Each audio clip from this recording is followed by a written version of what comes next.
తెలంగాణ రాష్ట్రం ఏర్పడ్డ తర్వాత ఇక్కడ ప్రవాస తెలంగాణ వాదులు తెలంగాణ రాష్ట్రంలో స్థిరపడ్డటువంటి అనేక సామాజిక వర్గాలు అర్ధాంతరంగా కేసీఆర్ గారు జియో 3 పేరు మీద ఆంధ్ర ప్రాంతానికి సంబంధించినటువంటి కులాలు ఇక్కడ బీసీ అర్హత పొందడానికి వీల్లేదని ఆ జీవో తీసుకొచ్చి ఈ వర్గాలకు తీరని అన్యాయం చేశారు. దాదాపు 40-50 సంవత్సరాల పైగా కూడా ఇక్కడ స్థిర నివాసం ఏర్పాటు చేసుకొని ఉద్యోగరీత్యా వ్యాపార రీత్యా ఇక్కడ వచ్చిన వాళ్ళందరూ కూడా గత ప్రభుత్వాలు బీసీ జాబితాలో ఉండడం వల్ల బీసీ సర్టిఫికెట్ పొంది ఉన్నారు. కానీ ఇప్పుడు వాళ్ళ పిల్లలు చదువు కోసమైనా ఉద్యోగం కోసమైనా ఇవాళ వాళ్ళని బీసీ జాబితాలు తొలగించడం వల్ల కేసీఆర్ గారికి ఏ ప్రయోజనం చేకూరిందో వనగురిందో ఆ భగవంతుడికి తెలుసు. ఇవాళ వాళ్ళు రజతోత్సవ సభలు జరుపుకుంటారు.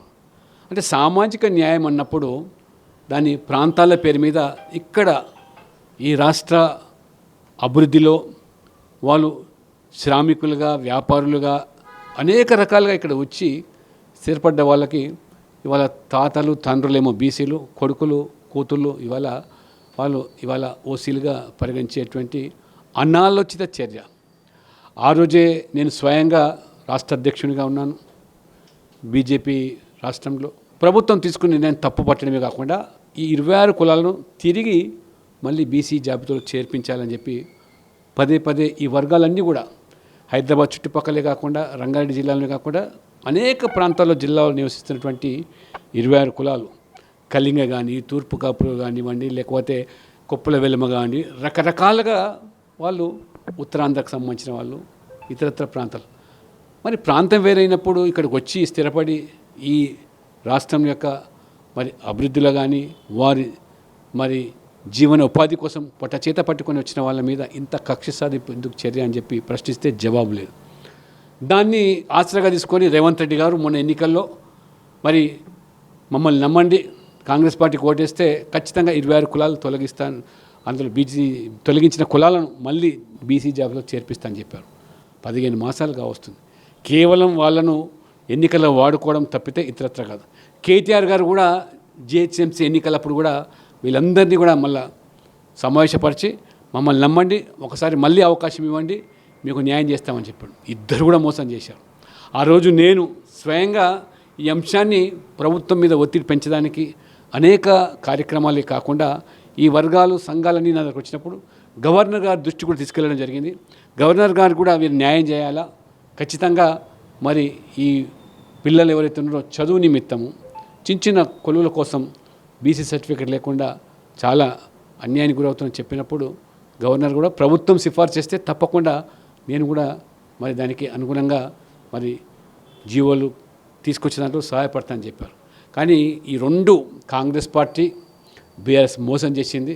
తెలంగాణలో బీజేపీ అధికారంలోకి వచ్చిన వెంటనే నేను పూర్తి భరోసా ఇస్తున్నాను, వాళ్లకు న్యాయం జరుగుతుంది.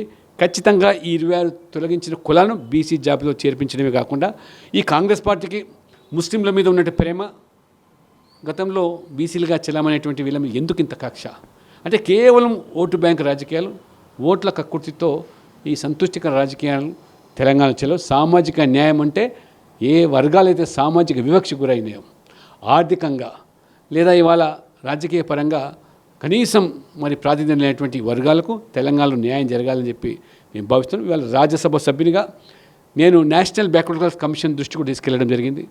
ఆ రకంగా మొన్న ఢిల్లీలో కూడా సమావేశం జరిగినప్పుడు కేంద్ర మంత్రి రామ్మోహన్ నాయుడు గారు కూడా మిగతా ఇంకైతే మిగిలిపోయిన కులాలు ఈ 2 రాష్ట్రాల్లో బీసీ జాబితాల్లో ఎన్సీబీసీ ద్వారా సర్వేలు జరిగాయో వాళ్ళు చేర్పించే కార్యక్రమం ఎన్సీబీసీ సిఫార్సు చేసింది, కేంద్ర ప్రభుత్వం చర్యలు తీసుకోవాలి. ఆ సందర్భంగా కూడా నేను ప్రస్తావించాను. ఈ తొలగించిన 26 కులాలకు కూడా న్యాయం చేయాల్సిన అవసరం ఉంది. వాళ్ళందరికీ కూడా బీసీ జాబితాలో చేరిస్తే కానీ న్యాయం జరగదని ఈ కాంగ్రెస్ పార్టీ కొత్తగా ముస్లింలందరినీ కూడా బీసీలు జాబితాలో చేర్పిస్తున్నారు. కానీ వీళ్ళు చేస్తే పాపం ఏమిటి అంటే ఎప్పుడో తాత ముత్తాతలు ఎక్కడో మరి ఉత్తరాంధ్ర నుంచి కోస్తాంధ్ర నుంచి రావడమే పొరపాట. ఇవాళ దేశం అన్నప్పుడు అందరిది కాబట్టి మరి అటువంటి భేద భావాలు లేకుండా ఆనాడు కేసీఆర్ అయినా మీరైనా కానీ మరి చేసిన అన్యాయానికి పశ్చాత్తాపం చెంది వెంటనే మరి తగు నిర్ణయం తీసుకోవాల్సిందిగా కూడా రేవంత్ రెడ్డి కానీ కాంగ్రెస్ ప్రభుత్వం డిమాండ్ చేస్తాం.